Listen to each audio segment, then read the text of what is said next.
Hello friends, મિત્રો અમારી YouTube ચેનલમાં આપનું હાર્દિક સ્વાગત છે। મિત્રો આજે આપણે Gujarat subordinate service selection board એટલે કે ગુજરાત ગૌણ સેવા પસંદગી મંડળ દ્વારા જુનિયર ક્લાર્ક, હેડ ક્લાર્ક અને સિનિયર ક્લાર્ક જેવી અલગ અલગ પોસ્ટની જે 20 સંવર્ગની જે પોસ્ટો છે એમાં 4304 જગ્યા પર ભરતી બહાર પાડવામાં આવી છે। જેમાં આજે આપણે ઓનલાઈન અરજી ફોર્મ કેવી રીતે ભરવું તેના વિશે આજે આપણે સંપૂર્ણ માહિતી જોવાના છીએ। તો આપ અમારી ચેનલમાં નવા હોય તો અમારી ચેનલ સબસ્ક્રાઈબ કરી, લાઇક કરી, શેર કરવાનું ભૂલશો નહીં। તો ચાલો મિત્રો આજે આપણે આની પૂરી માહિતી જોઈએ।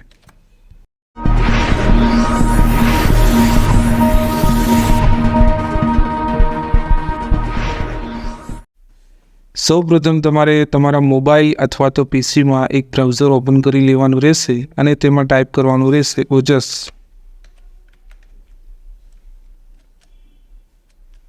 એટલે આ રીતે તમે ગુજરાતીમાં કે અંગ્રેજીમાં ટાઈપ કરશો એટલે આ રીતે ઓફિશિયલી જે વેબસાઇટ છે એ જોવા મળશે। તેના ઉપર આપણે ક્લિક કરવાનું રહેશે।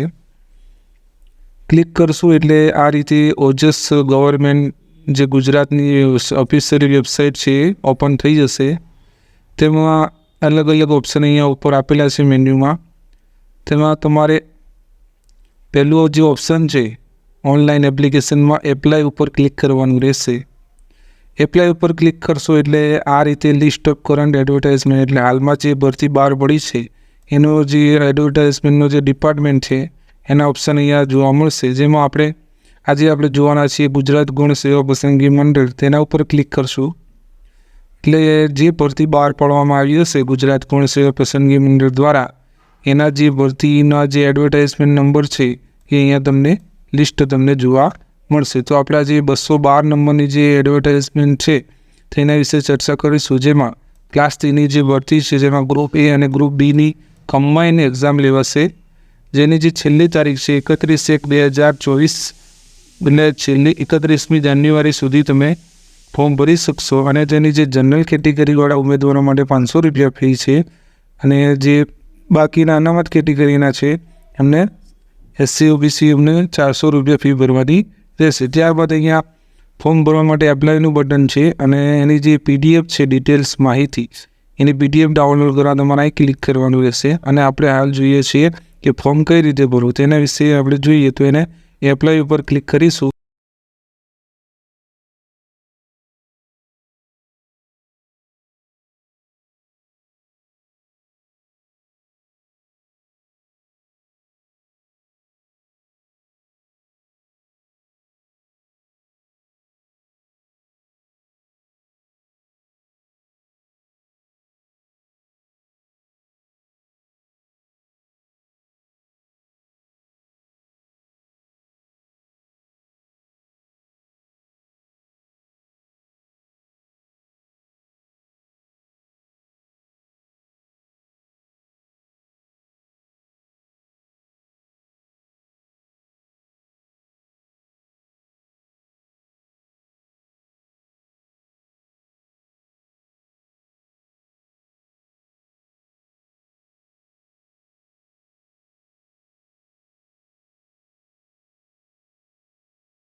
ક્લિક કરશો એટલે આ રીતે તમને એડવર્ટાઇઝમેન્ટ જોવા મળશે, જેમાં એડવર્ટાઇઝમેન્ટ નંબર, પોસ્ટ, ક્લાસ અને ડિપાર્ટમેન્ટ, પે સ્કેલ બધું તમારે અહીંયા જોવા મળશે. આ જોયા બાદ તમારે અહીંયા એક ઓપ્શન છે એપ્લાય નાઉ. એપ્લાય નાઉ પર ક્લિક કરવાનું રહેશે. એપ્લાય નાઉ પર ક્લિક કરશો એટલે અહીંયા લખેલું આવશે એન્ટર યોર રજિસ્ટ્રેશન નંબર. તો તમે જો પહેલાંથી આ રજિસ્ટ્રેશન કર્યું હોય આ ઓપ્શનમાં, તો તમારે એપ્લાય વિથ OTR કરવાનું છે અને તેમાં તમારો રજિસ્ટ્રેશન નંબર નાખવાનો છે, તમારી જે બર્થ ડેટ નાખવાની છે અને એપ્લાય વિથ OTR કરશો એટલે તમારી જે ડિટેલ્સ છે એ ઓટોમેટિક તમારી અંદર ફોર્મમાં ભરાઈ જશે. જો તમે રજિસ્ટ્રેશન ના કર્યું હોય તો સ્કીપ બટન પર ક્લિક કરી દેવાનું રહેશે અને જો તમારે નવું રજિસ્ટ્રેશન પહેલાં કરવું હોય તો ન્યૂ રજિસ્ટ્રેશન પર જવાનું રહેશે. હાલ આપણે સ્કીપ કરીશું. સ્કીપ કરશું એટલે આ રીતે જે એડવર્ટાઇઝમેન્ટ નંબર છે 212 એનું આખું ફોર્મ, જે એપ્લિકેશન ફોર્મ છે ખુલશે, જેમાં આપણે પર્સનલ ડિટેલ જોઈએ, ઉમેદવારની માહિતી. તેમાં પહેલું ટાઇટલ મિસ્ટર, મિસિસ જે હોય તમારે લગાડવાનું રહેશે. ત્યારબાદ તમારી સરનેમ છે, તમારું ફર્સ્ટ નેમ છે, ફાધર હસબન્ડ નેમ લખવાનું રહેશે, મધરનું નામ લખવાનું રહેશે. ત્યારબાદ તમારું જેન્ડર સિલેક્ટ કરવાનું રહેશે, મેલ ફિમેલ. પછી તમારા ડેટ ઓફ બર્થ સિલેક્ટ કરવાની રહેશે. તમારું મેરિટ સ્ટેટસ છે, મેરિડ છો કે અનમેરિડ છો. પછી તમારી જે કેટેગરી છે એ તમારે ST OBC એક સિલેક્ટ કરવાની રહેશે. એટલે તમે જે સિલેક્ટ કરશો એટલે ત્યારબાદ અહીંયા નીચે કાસ્ટ સર્ટિફિકેટ જોવા મળશે. તો તમારે કાસ્ટ સર્ટિફિકેટ એટલે જાતિનું પ્રમાણપત્ર જે નંબર છે એ નાખવાનો રહેશે. તેની જે તારીખ છે એ નાખવાની રહેશે. કયા રાજ્યમાંથી તમે એ કાસ્ટ સર્ટિફિકેટ લીધું છે એ સિલેક્ટ કરવાનું રહેશે. ત્યારબાદ તમારે નોન ક્રિમિનલ એડ સર્ટિફિકેટ નંબર અહીંયા નાખવાનો રહેશે. નોન ક્રિમિનલ સર્ટિફિકેટની જે ડેટ છે એ લખવાની રહેશે અને પ્રમાણપત્ર આપનાર સત્તાધિકારી છે એમના વિશે, જે મામલતદાર, TDO, ડિસ્ટ્રિક્ટ ડાયરેક્ટર હોય એના વિશે એ સિલેક્ટ કરવાનું રહેશે. પર્સનલ ડિટેલ ભરાઈ ગયા બાદ તમારે કોમ્યુનિકેશન ડિટેલ્સ, ઉમેદવારની માહિતી ભરવાની રહેશે. તેમાં તમારે જે પ્રેઝન્ટ એડ્રેસ છે, તમે જ્યાં રહો છો ત્યાંનું એડ્રેસ લખવાનું રહેશે. પરમેનન્ટ એડ્રેસ પણ એ જ હોય તો સેમ ટુ સેમ આવશે. ગુજરાત જે સ્ટેટ છે, પછી તમારું જે ડિસ્ટ્રિક્ટ છે એ સિલેક્ટ કરવાનું રહેશે. એટલે ઓટોમેટિક તમારે એ તાલુકોને બધું સિલેક્ટ કરવાનું રહેશે. પિનકોડ છે, મોબાઈલ નંબર જે તમારો હાલ ચાલુ હોય એ મોબાઈલ નંબર નાખવાનો રહેશે. પછી એનો રીટાઈપ કરવાનો રહેશે. નેશનાલિટી ઇન્ડિયન અહીંયા તમારે ઈમેલ ID રાખવાની રહેશે અને ફરી અહીંયા રિપીટ કરવાની રહેશે. એટલે આ બધું સામે જો સેમ હશે તમારું એડ્રેસ તો સેમ ટુ સેમ લખવાનું રહેશે. ત્યારબાદ અધર ડિટેલ્સમાં જોઈએ તો તમે રમતગમતના વધારાના ગુણ મેળવવા લાયકાત ધરાવો છો તો તમારે, જો તમે રમતગમતના જો સર્ટિફિકેટ લીધેલું હોય તો યસ કરવાનું રહેશે. અને યસમાં તમારે જેમાં તમે લીધેલું હોય સર્ટિફિકેટ, રમત રમી હોય, લાયકાત ધરાવતા હોય તો ક્રિકેટ હોય તો નેશનલ, ઇન્ટરનેશનલ જે હોય સિલેક્ટ કરવાનું હોય. પછી કયા વર્ષમાં ભાગ લીધો છે એ લખવાનું રહેશે અને તમને પ્રમાણપત્ર કોને આપ્યું એ લખવાનું રહેશે. ત્યારબાદ ફિઝિકલી જે ચેલેન્જ છે, જો તમે હેન્ડીકેપ હોય તો તમારે ગમે તે સિલેક્ટ કરવાનું રહેશે અને જો ના હોય તો નોટ એપ્લિકેબલ પર સિલેક્ટ કરવાનું રહેશે. ત્યારબાદ basic knowledge of computer as per government rules, એટલે સરકાર માન્ય જો તમને કોમ્પ્યુટર આવડતું હોય તો તમારે યસ અથવા નો કરવાનું રહેશે. આપણે યસ કરવાનું રહેશે. પછી જો તમે વિધવા હોય તો યસ કરીને વિધવાનું સર્ટિફિકેટ ને ડેટ અને કોને તમને સર્ટિફિકેટ આપ્યું વિધવાનું એ લખવાનું રહેશે. ત્યારબાદ તમે એક્સ આર્મી હોય, માજી સૈનિક હોય તો યસ કરવાનું રહેશે અને ના હોય તો નો કરવાનું છે. જો હોય તો તમારે કઈ તારીખથી કઈ તારીખ સુધી તમે હતા અને તમારા આઈડેન્ટિટી કાર્ડ નંબર અને તમારા સત્તાધિકારીનું ઓળખ કાર્ડનો જે નંબર છે નાખવાનો રહેશે. ત્યારબાદ કરન્ટલી વર્ક જો તમે હાલમાં જો ગવર્મેન્ટ ગુજરાતમાં એમ્પ્લોય એટલે કર્મચારી હોય તો યસ કરવાનું રહેશે અને તમારે જોઈનિંગ ડેટ અહીંયા લખવાની રહેશે અને કયા ડિપાર્ટમેન્ટમાં ખાતામાં છો એ લખવાની રહેશે. એ યસ કરશો ત્યારે આ ઓપ્શન બે ખુલશે.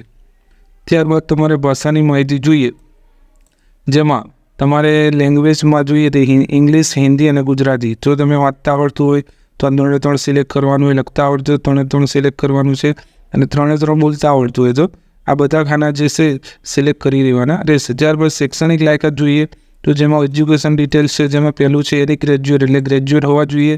તેમાં પર્સન્ટાઇલ અથવા તો પર્સન્ટેજ લખવાના રહેશે. કયા ક્લાસ મળ્યું છે એ રહેવાનું રહેશે, ફર્સ્ટ, સેકન્ડ, પાસ.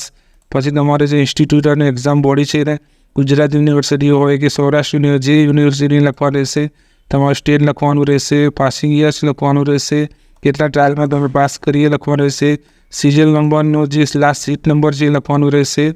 ત્યારબાદ અહીંયા પરીક્ષા ગ્રુપ પસંદગી છે કે ભાઈ તમે કઈ પરીક્ષામાં કયા ગ્રુપમાં પરીક્ષા આપવા માંગો છો. તો અહીંયા 3 ઓપ્શન છે, ગ્રુપ એ, ગ્રુપ બી અને બોથ ગ્રુપ એ અને બી. એટલે ગ્રુપ એમાં આપવા માંગો છો કે ગ્રુપ બીમાં આપવા માંગો છો કે બોથ એટલે બંને એ અને બીમાં બંનેમાં આપવા માંગો છો. તો એ બંને સિલેક્ટ કરવાનું રહેશે જો તમને જે લાગ્યું યોગ્ય લાગે તે. પછી ત્યારબાદ નીચે બાંયધરીમાં યસ આપવાનું રહેશે અને સેવ બટન પર ક્લિક કરશો એટલે તમારું જે ફોર્મ છે એ ફિલઅપ થઈ જશે. ત્યારબાદ તમારો ફોટો અપલોડ ફોટોની સિગ્નેચરના ઓપ્શનમાં જવાનું રહેશે અને અહીંયા પણ 2 ઓપ્શન છે. આમાંથી કરશો એટલે આ જ ઓપ્શન મળશે, જેમાં તમારે એપ્લિકેશન જે નંબર હમણાં ફોર્મ દોડશો એટલે ઓટોમેટિક નંબર આવશે, એ નંબર નાખવાનો અને તમારી બર્થડેટ નાખવાની રહેશે. ઓકે દબાવશો એટલે તમારે ફોટો અને સિગ્નેચર અપલોડ કરવાનો રહેશે અને ફોટો અને સિગ્નેચર 15 GB વધારે રાખવો નહીં, એની સાઇઝ 15 GB ઓછી રાખવાની રહેશે.